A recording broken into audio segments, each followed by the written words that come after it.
We're going to go ahead and get started this morning. Thank everyone for being here. Glad you didn't float away on the way here. Uh,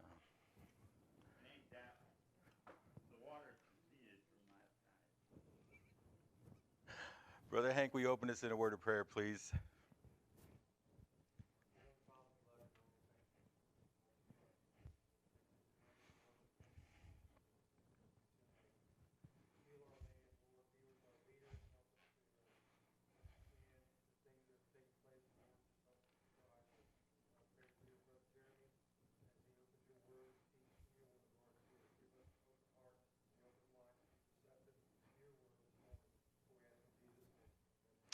This morning, we're in the 9th week of looking at the subject of loving and being loved by Christ. We've covered some ideas like just the importance of this. It's obvious, it's the greatest command, it's above all things. We've talked about the revealing power of the love of Christ. Nothing has the power to reveal the face of God like the love of God. No man has seen God at any time. Therefore, we have the opportunity for the world to see the face of God in the way that we love.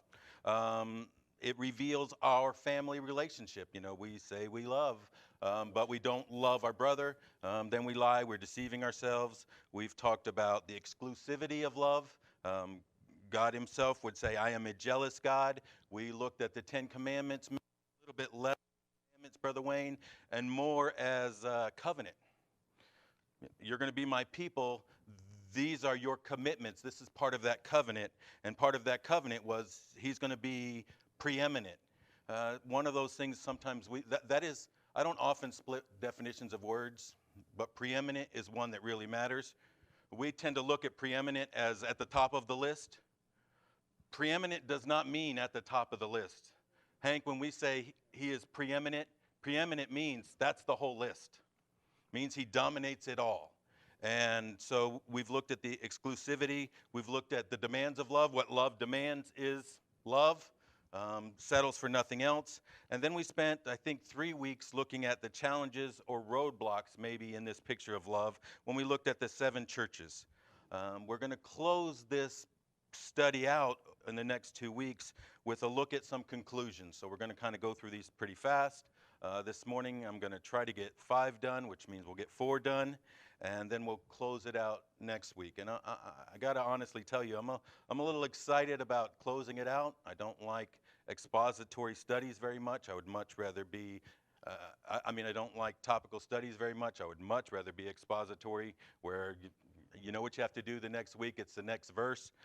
That's easier on me, and I think it's safer, and you tend to learn a little bit better that way. When you're studying a Pauline epistle, and he goes boom, boom, boom, therefore, well, it's built upon it. There's very little room for doubt. And when you're doing a topical study, if you leave some things out, it can cause problems. So that being said, we're going to start this morning in Song of Solomon, chapter 6 and verse 3, a book not often gone to. We're going to start with one verse, but we're going to use many, because as we try to bring these conclusions together, Bible's not given to any interpretation of man, and really I don't want you arguing with me, so we're going to let the Bible itself, and if you're bold enough to argue there, have at it. Song of Solomon is a beautiful book. It is the love story between a king and his bride. It really points us to the love story between the great king and his bride, the great king being Jesus, his bride being the church. We're going to give our attention to one verse. This verse, I believe, shows the beautiful relationship between Christ and his church, expressed in a very few words. Song of Solomon 6, verse 3, I am my beloved's, and my beloved is mine. We know that Christ presents himself as the bridegroom, and he speaks of the church as the bride. But here in this picture, Brother Wayne, if it wasn't written, I wouldn't say this.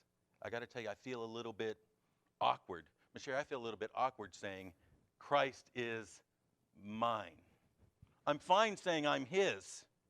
I don't mind saying that my heart is his, I've given myself to him. But what love demands is love, and sometimes our love is a little bit weak because we don't, I am my beloved, and my beloved is mine. There's a unity there. And I want to think more than just this book. We're going to spend a little time this morning, Miss Pat, more than this book being a love story, you know, the love story of Song of Solomon. This book is a love story. And we hear that, and it's the great love story. Bang, I got to tell you, know, I still have a little box of notes from when I was 15. And every once in a while, I have to go out and read them to remind myself that there was a time she actually liked me. And they're precious. We talk about this book being a love story, but sometimes we leave out that preciousness of what it is, because it's just the right answer on a test. The whole book begins and ends with love. Here you go. In the beginning, Genesis 1:1. In the beginning, God.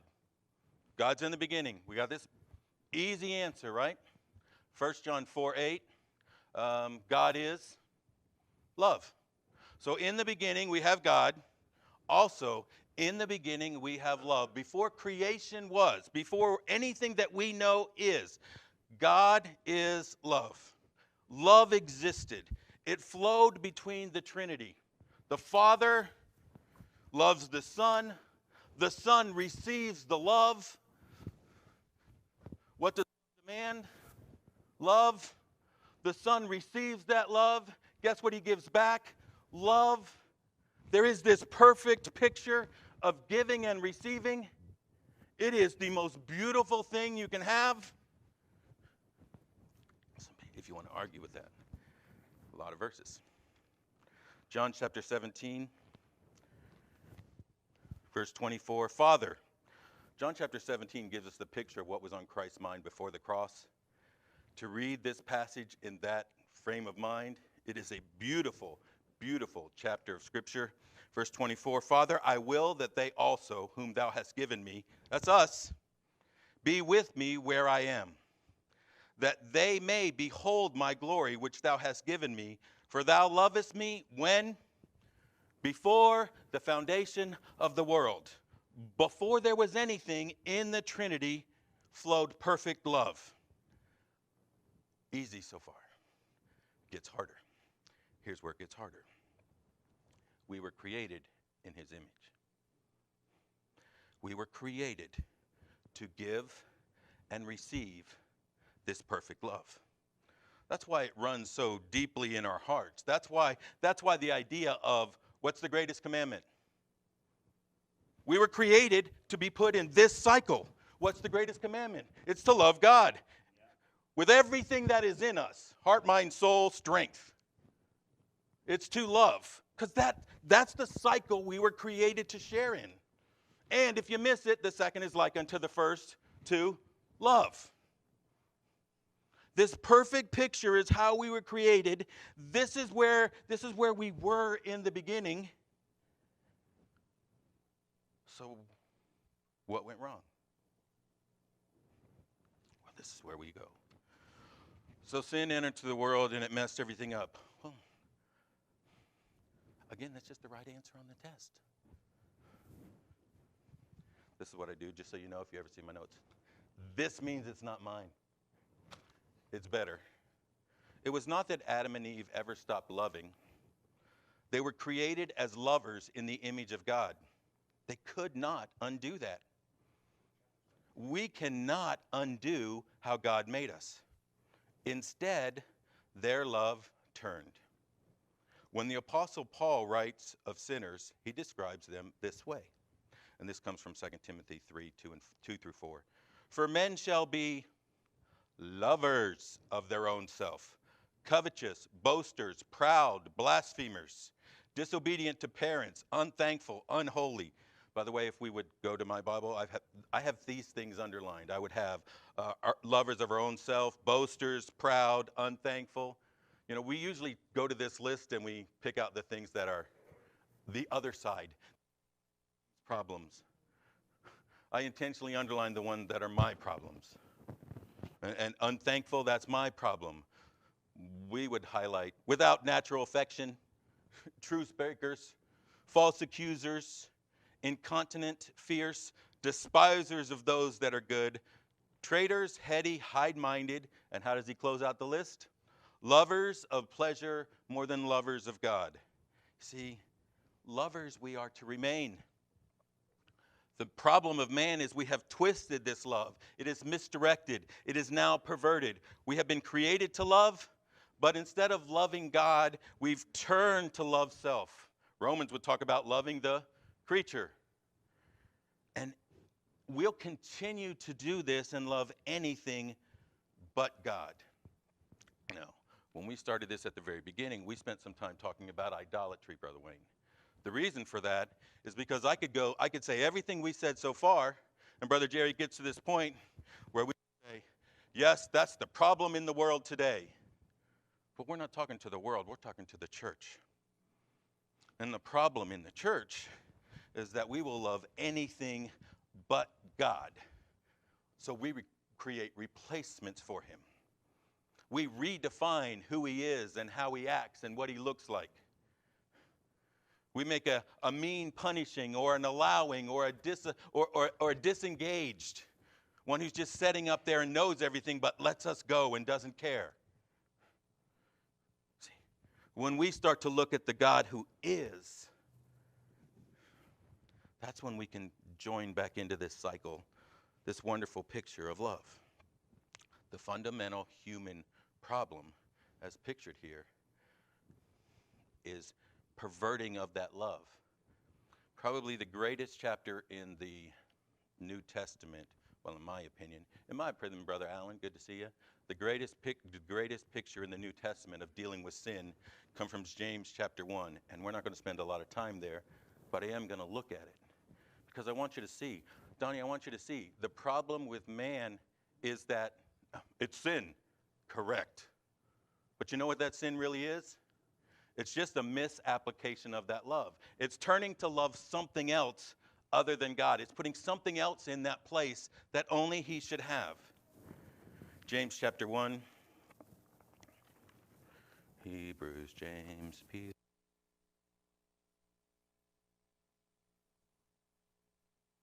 Let no man say he is tempted when I am tempted of God, for God cannot be tempted with evil, neither tempteth he any man.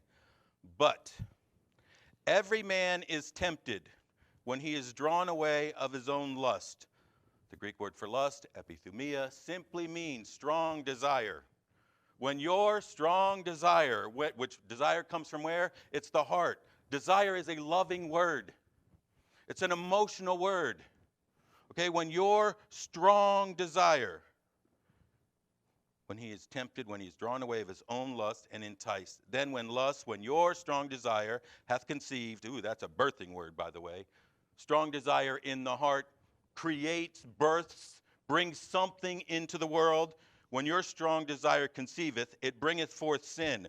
Bringeth forth, that's actually when that thing is birthed.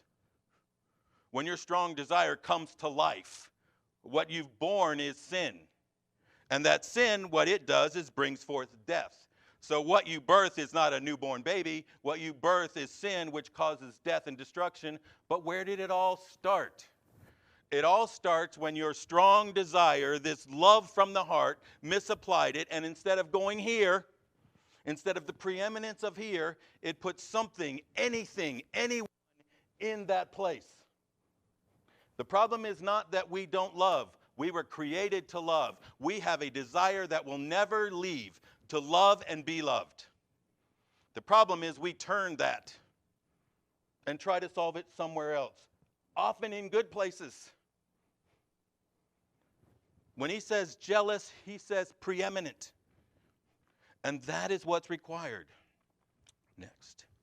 Because of this problem, Doug, this is not easy to look at. This is not easy to talk about. 5 days looking at this. It's no fun. It makes you examine everything in your life. Because the covenant is not just there with you and Miss Pat. The covenant before you and Miss Pat. In fact, the covenant between you and Miss Pat only matters because there's a covenant between you and God. And when you're in a place that you have to examine everything, what tends to happen, man's natural instincts come up in there. And Rob, instead of seeking God, we hide. Romans 3:10, there's none righteous, no, not one. 3:11, no man seeks after God. Adam, Eve, walking in the garden, boom, love, tenderness, can't wait to come to the garden alone. Where is he? Mr. Eve, I just want to see him. I want to walk with him and talk with him. The great part of every day is getting spent with the Creator. And then there's the fall. And he's still love, and he's still there, and he's still walking, and man still desires to love, to receive, and to give. It's how you're created. You can't change it. And those things are still part of who we are.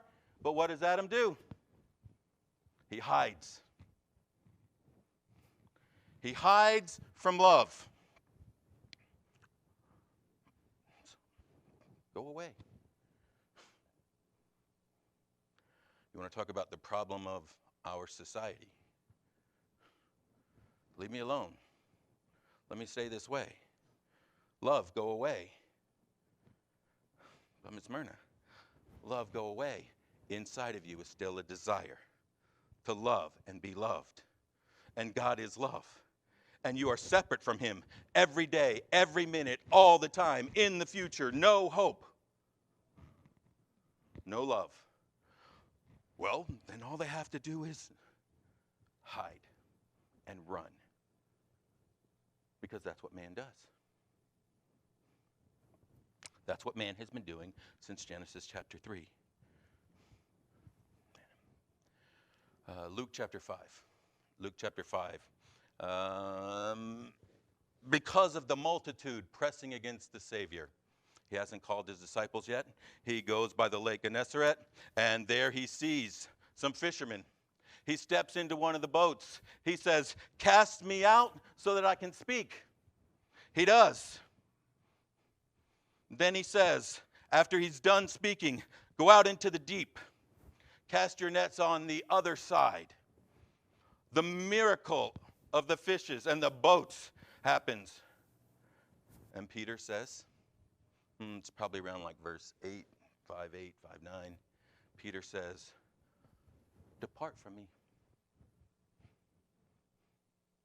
Go away." It's like to say, I'm not worthy.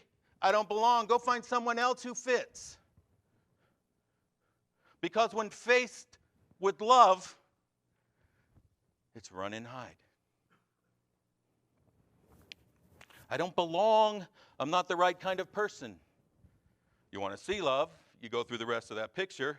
Christ's response to Peter's depart is, fear not. Why not fear? Because you don't have to run and you don't have to hide. I'm approachable. I'm love. Before the world was, I loved you. No hiding. In fact, not only no hiding, but come and follow me. We're now going to fish together every day of your life. We're going to fish for men. In the later years, Peter would write this, explaining it, 1 Peter 3.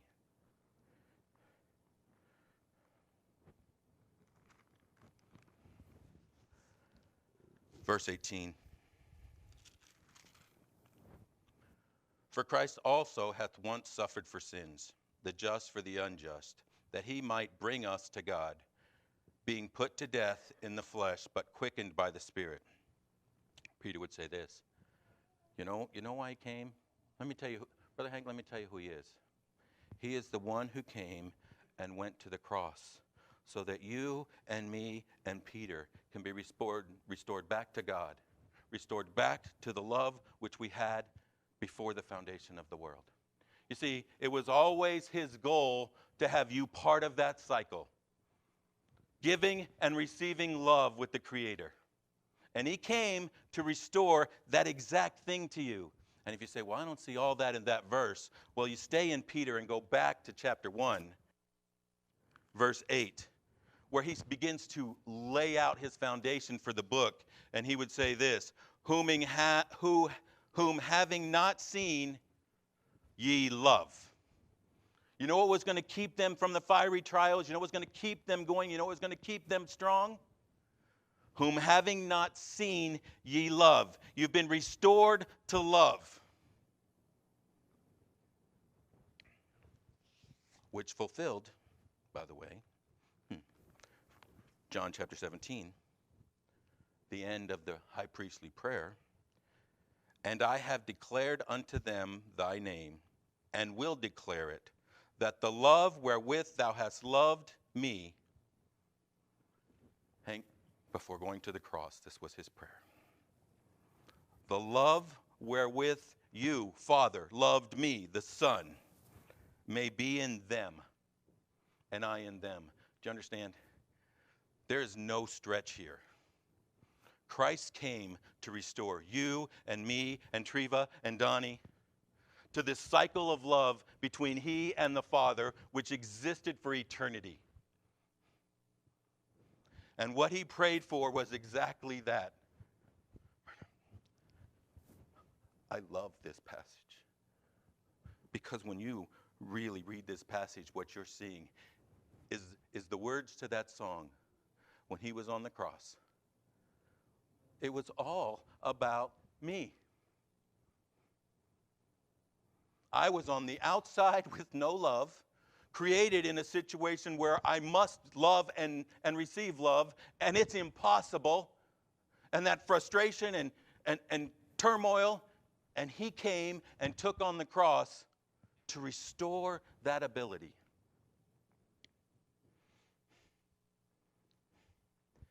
This is why he suffered, that delight could be shared with us. The Bible's a love story. It begins with love. It ends with love. It ends the marriage supper of the Lamb. Now, I haven't got to go to a marriage supper yet.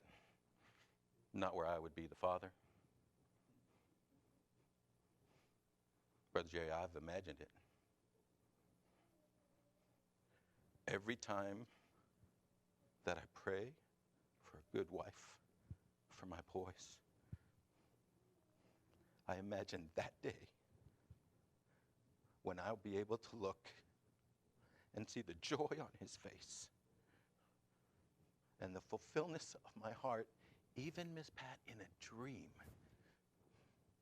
because I know how happy the son is with his bride. This book ends with the marriage supper of the Lamb, with God being full of joy as he sees his son receiving his bride.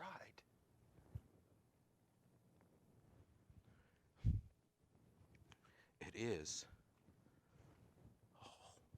about love beginning to end.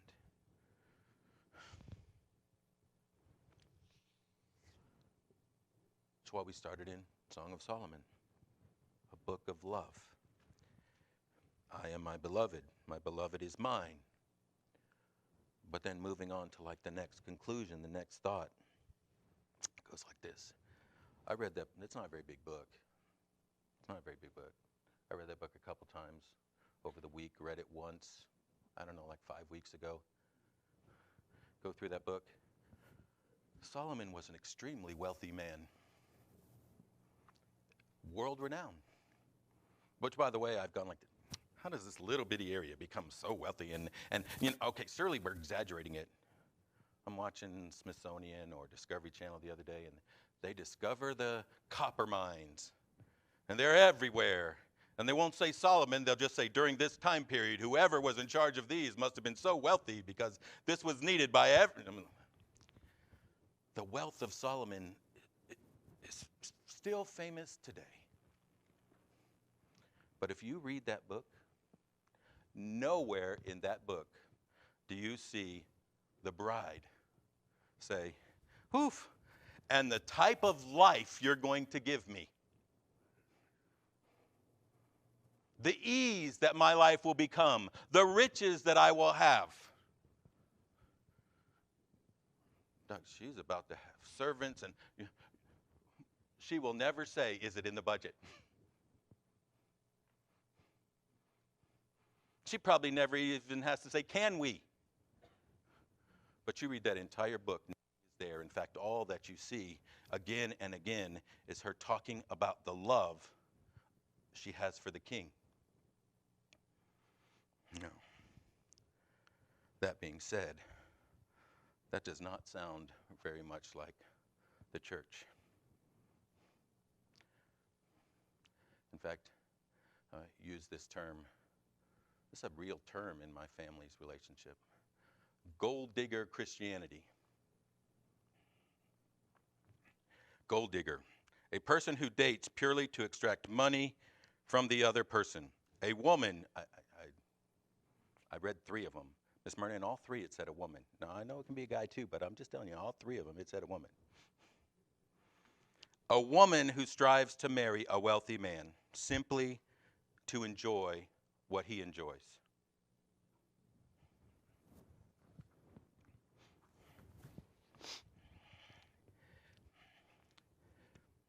My grandfather was first generation from Switzerland. Grew up on a farm. Loved to hear him tell his stories about how he rode the horse to school and let the horse go. It would go home. At about 3 o'clock, they would send the horse to come get him. About 4 o'clock, the horse would be still waiting for him. He'd ride the horse home. I mean, it was a great story. I've struggled to get my dog to do that, but he had a horse that would do that. But by the time that he had lived his life, he ended up running an electric plant for West Penn Electric, and he had done very well financially. My grandmother passed away, all of his children had moved away, and he remarried. Within 2 years, he died of a heart attack, and the family found out that it is the 3rd time that that woman had been remarried in 5 years. All 3 men had died of a heart attack, and she was previously a cardiac nurse. About 3 months before his passing, his will was changed and everything was given to Cleo. Gold digger is a word that I heard a lot when I was younger. It was a term associated with selfishness. It was dishonorable. It was unworthy. It was almost criminal. Brother Jerry, sometimes if we're not careful, I think that word would apply to how we look at Christ. In fact, if we talk about our salvation, and I'm not here to argue about words, okay? But words have meaning. Out of the abundance of the heart, the mouth speaketh. Here. If I was talking to Josh and Katie, who just got engaged, let them get married, whatever, I understand. Let them talk. Heather, let them talk about their marriage. At some point, she had to accept his proposal, and they could use the word accept, and that would be fine, and it would be, Heather would be hee, fun. But if 10 years down the road, we're taking them out to dinner, and somehow they're reviewing their relationship, and Josh says, well, I accepted her a long time ago. It's not what she's going to want to hear. In fact, what she wants to hear is, I love her more today than I did way back then. I don't even remember back then. She's more beautiful today. In fact, somebody just, it was the preacher said that to you, Miss Sherry. I just went like this. Oh, I'm so glad she's at work. So I understand. I understand why we present it that way. I understand it's a free gift that must be accepted. But when you've been a Christian for 20 years, and the only way you can refer to your salvation is I accepted him way 20 years ago, something is wrong. Because what he wants to hear is, I love him. I love him more today than I did 20 years ago. I know him more today than I knew him then. There is a point where we grow in grace and we grow in knowledge. And if ever there is a song, to know him is to love him, it is him. So when our only phrase is, I accepted him, give me your testimony. Well, I accepted him 20 years ago at this, and it's been wonderful ever since. But do you love him? Intentionally didn't do this when we were in Revelation. Revelation 2, the church of Ephesus, verse 2 is the perfect picture of a gold digger Christianity. I know thy works, they must be good, and thy labor, and thy patience, and how thou canst not bear them which are evil. This is a separated church. They had it on doctrine, they had it on hard work. They were there, they looked, they smelled, they walked the part. Verse 3, and hast borne and hast patience. They continued, they were dedicated, they were committed, and for my name's sake hast labored and hast not fainted. Nevertheless, I have somewhat against thee, because thou hast left thy first love. Remember, therefore, from whence thou art fallen. See, we covered all of that, but we kind of skipped over this last part. Remember from whence thou art fallen, and repent, and do the first works, or else I will come unto thee, and quickly remove thy candlestick out of this place.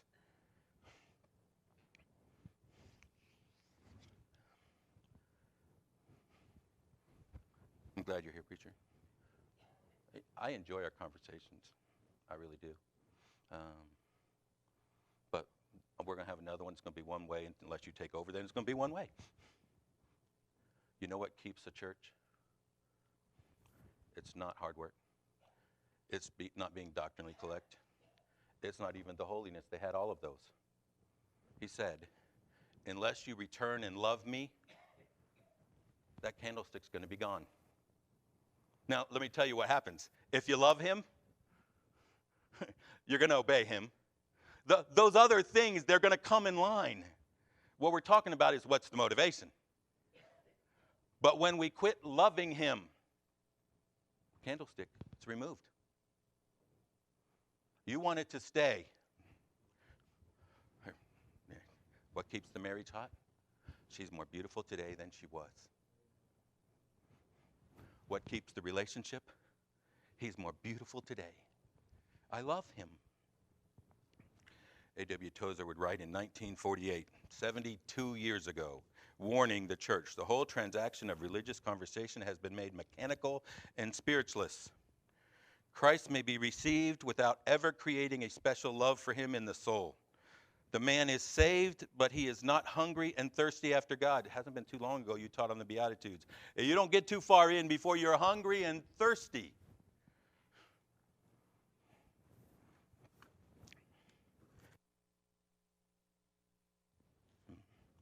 Back to that kind of like Revelations 2, nudge, remember? Okay, so nudge, remember. If whenever, 4 weeks ago, you did not, sometime during that Sunday, say, wife, husband, I love you, truly, shame on you.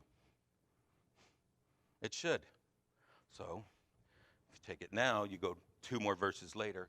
Miss Myrna, if we go through this day and we don't say, I love you. Hank, never call your wife and not end that phone call with,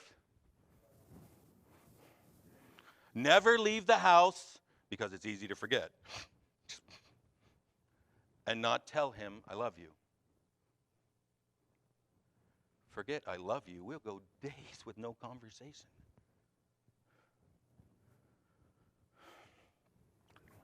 We gotta be done. So when do we tell him, I love you? Well, all the time. But there is a special time. There is a time it's more critical. Yeah. See, you do this, so I get to do it too, and I don't have to do it to me, which is better.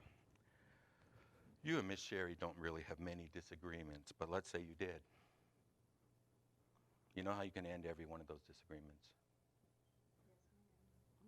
Oh, no, she still holds on to the hurt then. Even if you say yes. Even if you agree, they're still hurt. You didn't agree with me in the beginning. This is about, did you love me enough the first time? Why did we have to go through this? It is about, did you love me? And when things are tough is when it is more important to say, I love you. Okay, that's easy. When we look here, we all know that. But when we're talking here, it's not so easy. Now we're looking Book of Job stuff. Satan slanders God. It is. He's slandering God. See, I'm Job, so I like to look at me. He's attacking Job. No, but he's slandering God. You're buying him. You're buying his love. That's what's going on. He's attacking Job. I mean God. So God says, no, I'm not. He loves me. And one by one, all of those buying things are taken away. And Job struggles there in the middle with a why and how and some questions, but he never quits loving the Creator. And God is glorified. And I'm supposed to say Satan is rebuked, but Satan gets smacked. That's how I look at it. That's what I like it. And thousands of years later, millions of Christians have been strengthened. Roger, you're going to do a lot for the Lord. You've done a lot for the Lord. But in all of those activities, maybe the one thing that brings him the most glory is when in the hardships of life, we still love him. In return, that book of Job, I used to think I knew you. I had the hearing of the ears, what they said, you were important. But now, with my eyes, I behold. And that love has grown. We have one more week. We're going to continue to look at this idea of love. But we must remember, all of the gospel story is just trying to reunite us to that cycle of love that existed before the world was. Just tell him we love him today. But Doug, close in a word of prayer.